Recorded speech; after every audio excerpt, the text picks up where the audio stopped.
Hi guys, again it's me Vinals TV. So for today's video guys, may kunting pa-update lang tayo.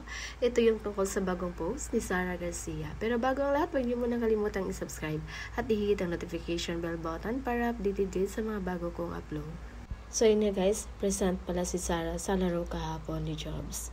At sobra pa itong napahanga sa pinakitang concern ni Jobs kay Iya Lowry nung natapilak ito after ng kanyang atake. Hindi may pagkaila ng lahat na sobrang ganda ng laro na pinakita ng Signal kahapon against Cheritigo.